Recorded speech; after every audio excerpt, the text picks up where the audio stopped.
Good morning সবাইকে। আমরা এখন জহরা মন্দিরে এসেছি, জহরাতলা মন্দিরে। ঠিক আছে, ভীষণ সুন্দর জায়গাটা, মায়ের মন্দির বহু পুরাতন।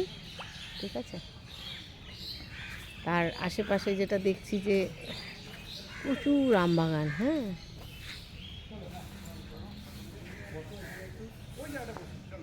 সবচেয়ে পুরনো গাছ।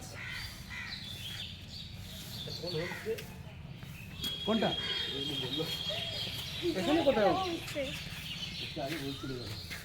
মধুময় এখন জুতো খুলবো?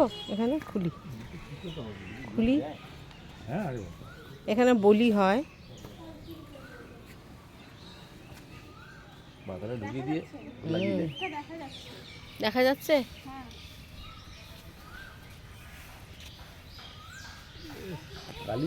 হ্যাঁ, যাই হোক, খুব ভালো লাগছে, সবাই এনজয় করছে। পরে আসবো। Thank you.